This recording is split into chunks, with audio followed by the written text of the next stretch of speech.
हरिओम भगवान हरिओम। दादा भगवान को राजा लखनऊ को ज्ञान देना, लखनऊ के राजा को ज्ञान देना।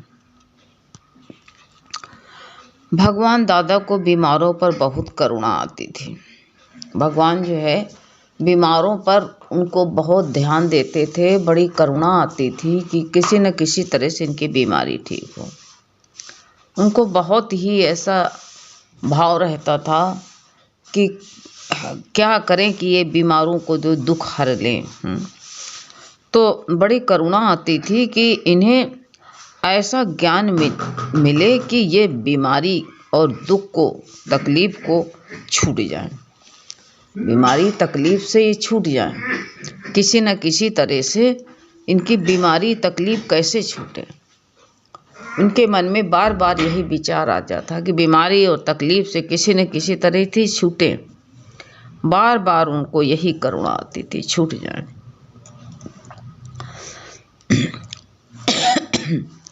लखनऊ के पास गोपाल खेड़ा गांव के राजा रानी भगवान का ज्ञान सुनते थे।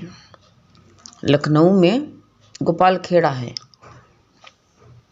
तो वहाँ के राजा और रानी दोनों ज्ञान सुनते थे। भगवान गुरु का, दादा भगवान का ज्ञान सुनते थे। उनको बहुत ही दादा से लगाव था और ज्ञान सुन करके, जो कि वो ज्ञान को जानते नहीं थे, लेकिन उनकी भाग्य देखो, ऐसे दादा का जो है ज्ञान उनको मिलता था। गांव में रहते थे, लेकिन अब भगवान की कृपा है, गांव के लोग जल्दी सुनते नहीं, लेकिन उनका मन देखो भगवान में लग गया। कभी के पुर जागृत हो गए उनके, तो ज्ञान सुनते थे। लखनऊ के मोहनलालगंज जो है, मोहनलालगंज है नहीं लखनऊ में, तो वहीं के थे वो। तो मोहनलालगंज के पास में गोपाल खेड़ा नामक गांव है, और वहाँ के राजा जो है, राजा को और नीला भगवान हैं, परमिला भगवान सत्संग सुनाते थे। वो जो है जा कर के सुनाते थे, नीला भगवान और परमिला भगवान। तो उनको, राजा को बहुत ही इससे लगाव हो गया। और कौन जानता था उनकी वो बीमारी क्या है। उनका बीमार हुए ऐसे अचानक में, अगर मान लो कोई तकलीफ होती तो ऐसा ना होता, लेकिन दादा भगवान ने सुना कि ये बीमार है राजा, तो दादा भगवान को बड़ी करुणा आई कि ये राजाई में रहे हैं और जो है ये भगवान के प्रति नहीं लगाएंगे इनको। तो उनको दादा भगवान तो अंतर्यामी थे, उनको पता था कि इनके थोड़े समय का इनके पास में बहुत कम समय है। यही जो है दादा भगवान को लगता था कि इस कम समय में इनका बेड़ा पार हो जाए। तो बार बार जो है वहाँ मोहनलालगंज के में बार बार भगवान को जो है, भगवान परमिला जी से और नीला भगवान से ये बात बताते थे कि जो है इनका उद्धार होना है। राजा रानी को ज्ञान बहुत, जब ज्ञान सुनते थे तो ज्ञान से बहुत खुश हो जाते थे वो। और दादा भगवान को देख करके लगा कि जिसकी हम पूजा जिंदगी भर करते थे वही साधारण रूप में आज आ गया है। उन्होंने पहचान लिया दादा को कि यह साधारण इंसान नहीं है। जिस परमात्मा को हम जो है पूजा करते थे, जिस परमात्मा को जिंदगी भर हम आराधना करी, पूजा करी, वही भगवान आज सशरीर आ गए हैं। उन्होंने पहचाना और पहचान करके दादा को सम्मान दिया। अब गुरु को पहचानना, संत को पहचानना बहुत कठिन बात है, लेकिन कोई होता है कि जो है, अब इंसान सोचेगा कि अरे तो ऐसे तो बहुत ज्ञान हो रहा है, ऐसे तो जगह जगह सुनाया जा रहा है ज्ञान, ये जगह जगह जो है ऐसे जो है सब लोग पंडाल लगाए बैठे हैं। इसकी बात नहीं होती है। सच्चे संत की पहचान बहुत कम को होती है, और पहचानने वाले भी बहुत कम होते हैं। कि सच्चे संत को पहचानना, उन्होंने दादा को पहचाना और उनके मन में यही, और सुन के ज्ञान बहुत कम होते हैं लोग जो ज्ञान सुन करके खुश हों, तत्व ज्ञान में उनके अंदर बैठे और ज्ञान सुन करके खुश हो जाए। वो बहुत खुश होते थे और बहुत खुश हुए, कह रहे थे कि ये हमारी भाग्य जागृत हुए, हमारे किस जन्म कैसे भाग हैं जो हमको ये ऐसे ब्रह्म ज्ञानी गुरु मिले, और ऐसे साधारण रूप में कोई हमारे लिए कोई ऐसे लोग होते, पीर पैगंबर होते, बड़े बड़े संत जो अपने को दिगंबर मानते हैं, उनके पास साधारण रूप नहीं जाते, लेकिन साधारण रूप में घर में आकर के ज्ञान दिया। कुछ समय बाद राजा बीमार हो गए, क्योंकि दादा को तो पता था ना कि इनके पास में समय कम है।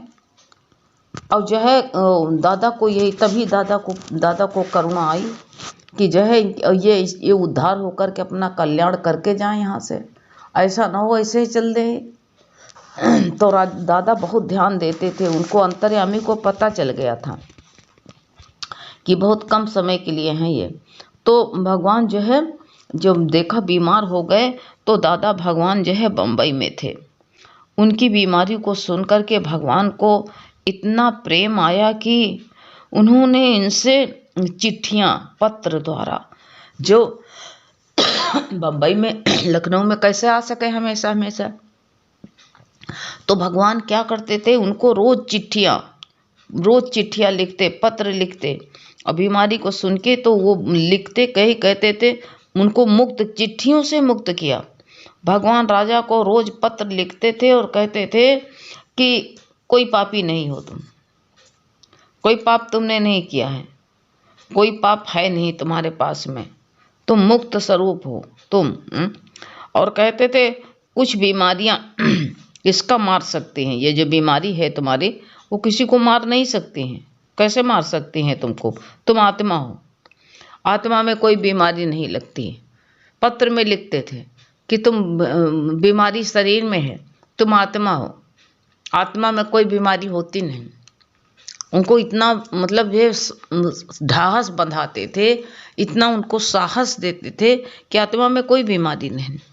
तो जब वो ये है दादा भगवान इतने उसको दिल में रख करके, चिट्ठी अपने दिल में उतार करके, और जो है उस शुद्धता में लिखते कि इसका उद्धार कैसे हो, इसका कल्याण कैसे हो। तो अपने दिल में भाव शुद्धता का रख करके चिट्ठी लिखते थे, जो जरूरत के समय उसको मिल जाती। अब वो जब चिट्ठी मिलती तो बहुत खुश हो जाता था, इतना खुश होता कि जो है ऐसा लगता कि साक्षात भगवान ही चिट्ठी के रूप में हमारे पास में आ गए। भगवान जब चिट्ठी पढ़ी जाती तो राजा कहता कि जो है ये भगवान बोल रहे हैं, ये भगवान के आकाशवाणी हो रही है, मैं आत्मा हूँ, मैं अजर हूँ, मैं अमर हूँ। बार बार उसको लगता था कि मरना नहीं, आत्मा कहीं मरता नहीं है। मजबूती ये भी भाग थी कि समय से दादा का सब जो है उनको हिम्मत बंधाना, कैसे इंसान के जो है हिम्मतें तो टूट जाती, ढास बंधाना। तो इतना वो जो है उसको दिल में ये उतर जाता, वो चिट्ठियाँ दिल में रख लेता था, एक एक जो है उसको ऐसे लगता था अंदर बैठ जाती थी। तो अभी ज़रूरत पर मिल जाती थी। ये सोच लो भगवान की इतनी बड़ी कृपा थी कि उसको जब हिम्मत हारता उस वक़्त उसको जो है चिट्ठी मिल जाती थी, तो वह बड़ा खुश हो जाता। और सब लखनऊ वालों को जो है उसका पत्र, जितने लखनऊ वाले थे उसको पत्र सुनाते रहते दादा भगवान की करुणा में। वो सब डूब जाते कि अरे भगवान इनके ऊपर आप इतनी करुणा करते हो। गुरु जिसके ऊपर करुणा कर ले उसका बेड़ा पार है। हर संत जो होता है, जो व्यापारी नहीं होता है, वो संत जो है हर वक्त करुणा ही करता है। और जो संत व्यापारी होता है, अपने पैसे के लिए सब करता है, उसके अंदर वो करुणा नहीं हो सकती है, ये सोच लेना। दादा भगवान को कोई वो तो था नहीं कि जो है कुछ कोई से लेना देना हो। वो तो अपने ही माल खर्चा करते थे, अपने सब कुछ खर्चा करते, अपने खिलाते पिलाते अपना सब कुछ देते थे। हालांकि दादा के पास में इतना ये नहीं कि जो है उनके पास में जब घर से कोई वास्ते नहीं रखते थे, लेकिन उनकी इतनी करुणा थी कि उनको सब भगवान पूरा कर देता था। जब उनके इतना भाव था तो कहते नहीं है कि ब्रह्म ज्ञानी का जीवन भगवान चलाता है। उसको आवश्यकता की वस्तुएं सब मिलती रहती हैं, अपने लिए तो वो चाहता नहीं कि अपने लिए कुछ चाहता हो। तो वो जो है वही तो वो सब लोग जितने सत्संगी थे, सब लोग जो है लखनऊ वाले उसको पढ़ करके सुनाते रहते थे, और दादा भगवान की करुणा में सब डूब जाते कि अरे गुरु तुम इतनी कृपा करते हो, इतनी करुणा करते हो। और जब शरीर शांत हुआ तब कहते हैं सत्संगी बैठे थे, हरि ओम की ध्वनि में राजा हरि ओम में हो गए, हरि ओम मय हो गए राजा। अब इतनी भाग रहे कि शरीर शांत हुए, कोई हरि ओम की ध्वनि में हैं। अरे घर वाले ही नहीं सुनने देते हैं, कहेंगे डॉक्टर के पास चलो, ये सब ढोंग छोड़ो, और किसको इतना विश्वास। लेकिन देखो भगवान की करुणा को। तो वही सब तो ध्वनि में राजा हरि ओम में हो गए थे, बिल्कुल हरि ओम में हो गए। घर वाले अस्पताल में भर्ती किया, जब भर्ती किया तो लगा शरीर शांत हो गया, लेकिन भगवान कहते कैसे शांत होगा, बिना पूरा किए नहीं जा शांत हो सकता है।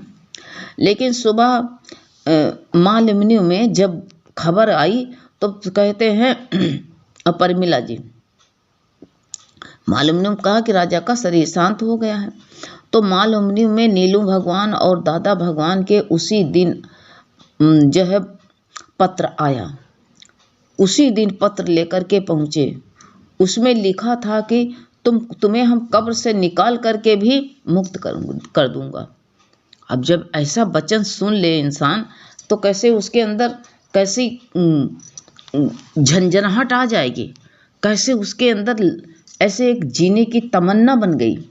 ऐसा लगा कि जो है अरे हमको तो जीते जी मुक्त कर रहा गुरु। तो वही जब उनको तबीयत जब ज़्यादा खराब हुई तो परमिला जी उनके पास में, भाई दादा भगवान तो बॉम्बे में थे, यहाँ परमिला जी थी उनके पास में और नीलू जी। तो उसी वक्त जैसे खबर गई कि राजा का शरीर शांत हो रहा है, शांत हो गया, तो कुछ जो है उनको श्वासा चल रहा था, तो श्वासा चलते चलते भगवान का पत्र लेकर के पहुँचे। तो उसमें समय लिखा था कि तुम्हें हम कब्र में से निकाल करके भी मुक्त कर दूंगा। तू अमर अजर अविनाशी आत्मा है, तू नहीं मरेगा, तेरा शरीर छूट जाएगा। जब राजा भगवान का इतना पत्र सुना तो राजा को बड़ी साहस मिली, बहुत हिम्मत मिली। राजा जो है मुस्कुरा दिया। जो कहते थे राजा का शरीर शांत हो गया है, तभी तो गुरु कहते हैं कि गुरु की बाड़ी में है संतो वो असर कि मुर्दे भी सांसों की पूजी। जब गुरु का, क्योंकि पहले गुरु से इतना प्रेम हो तो गुरु के वचन में इंसान को प्रेम हो तभी जो है, नहीं तो किसी को बैठे बैठे बीमारी आती है। क्या राजा को नहीं पता था कि हम इतनी जल्दी बीमार पड़ जाएंगे? लेकिन दादा भगवान को पता था कि राजा इसी बीमारी में इनको जो है शरीर छूट जाएगा, तभी उनको करुणा आई। इंसान जीने की तमन्ना रखता है लेकिन जो है मुक्त होने की तमन्ना नहीं रखता। दादा भगवान जो है चाहते थे कि ये मुक्त हो करके जाए। तो जब उनको कहा तू मुक्त है, तुझे मुक्त, कहा तू अजर अमर अविनाशी है, तू नहीं मरेगा, तेरा शरीर छूट जाएगा। पत्र राजा ने पूरा सुनकर के मुस्कुराए। अब जो कहते थे सब लोग शरीर शांत हो गया, कोमा में थे, अब उनको मुस्कुराहट आ गई। अब फिर बोले कि अब मैं मुक्त हो गया हूँ। अब जब इस तरह कहा उन्होंने कि मैं मुक्त हो गया हूँ, उसके बाद हरि ओम की ध्वनि में हरि ओम हो गए। अब बताओ, इतना उनको मिला ना, ज्ञान मिला, इतना उनको जो है ऐसा भाव जागृत हुआ। अब ये गुरु की तो ही कृपा है, गुरु की ही तो करुणा है। गुरु की करुणा जो होती है तो इंसान अपनी देह को भूल जाता है। और गुरु का ज्ञान यही है कि तुम अपनी देह को भूलो। देह में कोई भी कष्ट आ रहा, देह को तुम भूल जाओ तुरंत ही। बार बार गुरु कहते हैं तू देह से मुक्त हो, तू देह ये जाने वाली है, देह का तुम कपड़ा इतने दिन बहुत पहने हो, दादा ने कहा कितने दिन कपड़ा तुमने बहुत पहन लिया है, इस कपड़ा जो है कपड़े को जो है परवाह मत करना, परवाह मत करना, इस कपड़े को खुशी खुशी से उतार दो। राजा हो, राजा का ताज जो होता है नए कपड़ों से होता है। अब तुमको कपड़े पहनना नहीं, जो कपड़ा पहन लिया तो पहन लिया, अब तुम मुक्त होकर के परमात्मा के धाम में जाओ। इतना ज्ञान सुनाया उनको। तो वो जो है ऐसे हरि ओम की ध्वनि में, हमने कई प्रेमियों को देखा, उनका शरीर ऐसे शांत हो रहा था और सत्संग हो रहा था, और सत्संग होते होते सत्संग के बीच में उनका शरीर शांत हुआ। क्या मुक्ति भगवान, कैसे उनके, कितनी कृपा भगवान की थी। और उन्होंने कह दिया था कि हम ऐसे सत्संग होता हो और हमारा शरीर शांत हो। और ऐसे ही उनकी भाव ने, भगवान ने उनके भाव को पूरा किया।